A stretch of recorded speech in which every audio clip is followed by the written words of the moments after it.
সকালের অলসতাটা কাটিয়ে যখন ঝটপট করে আমরা মেয়েরা সংসারের হালটা ধরে নিই প্রতিদিনের মতো, এটা কিন্তু পজিটিভ এনার্জি। আর অলসতা আনে নেগেটিভ এনার্জি, মানে অলক্ষ্মীর বাস। তো প্রত্যেকটা মানুষের মধ্যে এই ঘুম থেকে উঠে ঝটপট করে কাজ করার এনার্জি থাকাটা খুবই প্রয়োজন। নমস্কার বন্ধুরা, আমি অনু, হ্যাপি লাইফ উইথ অনুর আর একটা নতুন ব্লগে আপনাদের সকলকে জানাই মন থেকে অনেক অনেক স্বাগত। কেমন আছেন আপনারা? একটা নতুন দিনে আপনাদের সকলকে জানাই অনেক অনেক স্বাগত। সকালে চা, জলখাবার, টিফিন মোটামুটি সমস্ত কাজই কমপ্লিট করে ফেলেছি অফ ক্যামেরায়। যে যার মতো করে বেরিয়ে গেছে। এবার এই যে প্রতিনিয়ত যে কাজগুলো করে থাকি সেই কাজগুলো একের পর এক করতে থাকবো। আর যে কথাটা আপনাদেরকে বলছিলাম, অলসতা হলো সত্যি অলক্ষ্মীর বাস। কেননা অলসতা যেখানে থাকবে সেখানে কাজ কখনোই হবে না, আর পরিপাটি না জায়গা থাকলে সেখানে লক্ষ্মীও বসবাস করবে না।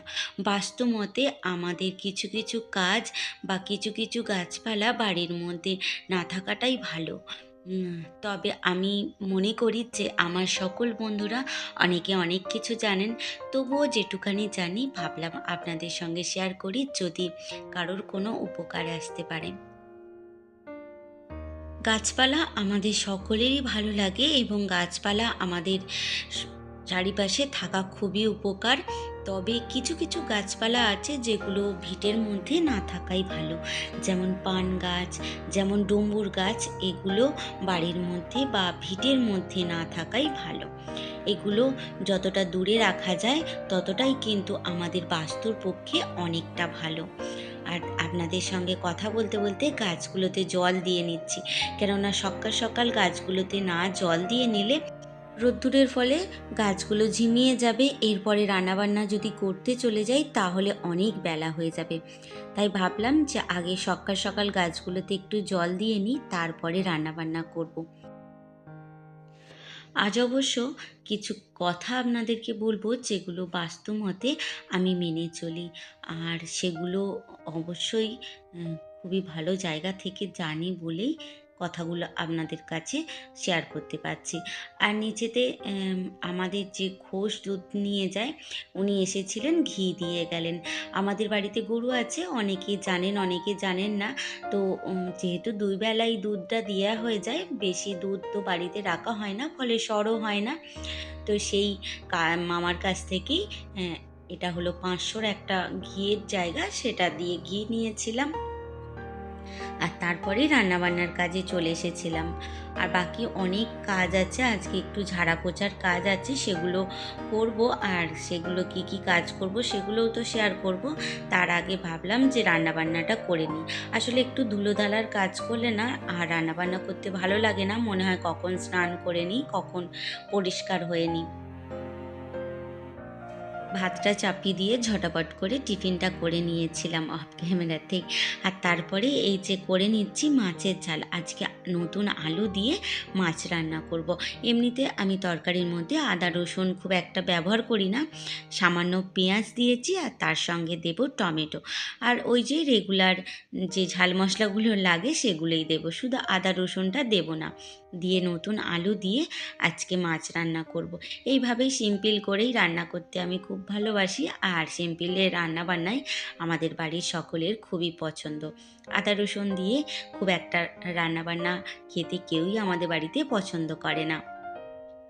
তো যাই হোক, এখানে সমস্ত মশলা দিয়ে ভালো করে কষিয়ে নিয়েছি, অল্প একটুখানি জল দিয়েছিলাম। কাঠের উনানের রান্না তো কখন যে পুড়ে যায় মশলাটা বলা যায় না। তারপরে একটু জল দিয়েছিলাম যাতে আলুগুলো সিদ্ধ হয়, বেশি ঝোল ঝোল করব না। আর চলুন তাহলে বাকি আর কি কি রান্না করি সেগুলো আপনাদের সঙ্গে শেয়ার করব। আর আর এই শীতকাল মানেই তো টমেটো, আর টমেটো মানেই প্রতিদিন কিছু না কিছু টক মিষ্টির একটা চাটনি থাকেই।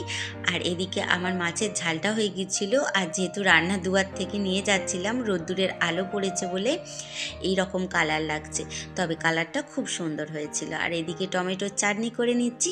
আর ভিডিওর এই পর্যায়ে এসে বলি, যদি ভিডিওটা কোনো অংশে ভালো লেগে থাকে তাহলে প্লিজ চ্যানেলটা সাবস্ক্রাইব করে আমার পাশে থাকবেন, আর একটা মিষ্টি কমেন্ট অবশ্যই করে যাবেন। আর তারপরে করে নিচ্ছিলাম পেঁয়াজকলিগুলো। ওই যে সেদিনকে মটরশুঁটি তুলতে গিয়ে পেঁয়াজকলিগুলো আনা হয়েছিল, খাওয়াই আর হয়নি। আর যেহেতু পেঁয়াজকলিগুলো একটু শক্ত হয়ে গিয়েছিলো, আমি একটুখানি ভাপিয়ে জল ফেলে দিয়েছি। তারপরে লবণ মিষ্টি দিয়ে ভালো করে ভেজে নিচ্ছি। খেতে কিন্তু খুব সুন্দর হয়েছিল, তবে ওই যে একটু শক্ত হয়ে গিয়েছিল। যাই হোক, মধ্যবিত্তের লাঞ্চ মেনুটা কমপ্লিট হয়ে যাওয়ার পরেই চলে এলাম এই যে সিঁড়ি পরিষ্কার করতে। আমাদের জীবনের উন্নতির পথ হলোই সিঁড়ি। আমরা যেমন মানি জীবনের প্রত্যেকটা ধাপ সিঁড়ি বেয়ে বেয়ে উপরের দিকে উঠতে হয়, বাড়িরও তেমনি উন্নতির একটা ধাপ হলো এই সিঁড়ি। সিঁড়ি সবসময় পরিষ্কার পরিচ্ছন্ন রাখতে হয়, এবং বাস্তুমতে সিঁড়ি হয় দক্ষিণ দিকে, না হলে পূব দিকে। আর এই যে সিঁড়ির যে রেলিংটা সবসময় হতে হয় ডান হাতে। আমি যেহেতু একদম ওপরতলা থেকে, মানে 3 তলার ছাদ প্রায় থেকেই সিঁড়িটা পরিষ্কার করে করে আসছি, সেই কারণে ধুলোটাও একটু বেশি হয়েছে। আর প্রতিদিন এই ফাঁদগুলো ঝেড়ে দেওয়ার চেষ্টা করি, আর প্রতিদিন কোথাও না কোথাও থেকে মাকড়সা এসে ফাঁদগুলো করে দিয়ে চলে যায়। তো যাই হোক, যতটা পারি পরিষ্কার পরিচ্ছন্ন রাখি।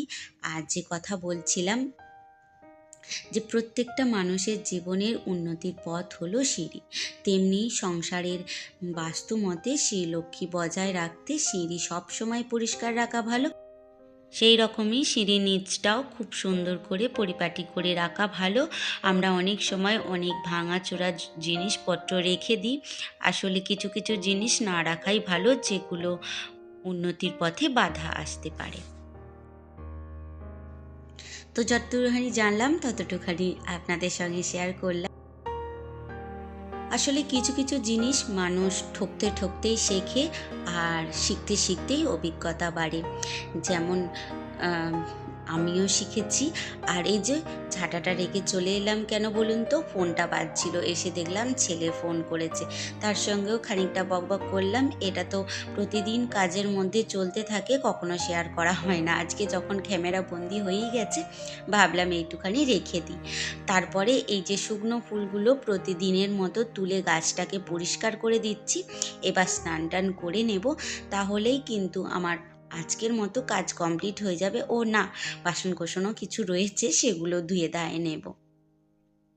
তবে ভারী কাজগুলো আজকের মতো হয়ে গেছে। রান্নাবান্না হলো সব থেকে মহা ঝামেলার কাজ বা ভারী কাজ, সেটা যখন হয়ে গেছে বাকি কাজগুলো টুকটুক করে হয়ে যাবে। তবে 12টা থেকে 12:30টার মধ্যে আমি সমস্ত কাজকর্ম সংসারে সেরে ফেলার চেষ্টা করি, এবং করেও ফেলি। আসলে কি বলুন তো, যেহেতু রান্নাটা করি কাঠের উনানে, রান্নার দুয়ারে সমস্ত কিছু আনাজপত্র কেটে নিয়ে যাওয়া, ঝাল মশলা নিয়ে যাওয়া, তারপরে জল নিয়ে যাওয়া, আবার কলপাড় থেকে আনাজপত্র ধুয়ে নিয়ে আসা, অনেক পরিশ্রম আর অনেকটাই সময় লেগে যায় আর রান্নাটা করতে। আর রান্নাটা যখন হয়ে যায় আমার কাছে মনে হয় যে অনেকটা কাজ হয়ে গেল। তো এই যে ফুল গাছগুলো আস্তে আস্তে একটু পরিষ্কার করে নিলাম। তাহলে আজকের মতো আসি। খুব ভালো থাকবেন, নিজেদের শরীরের যত্ন নেবেন, খুব ভালো থাকবেন।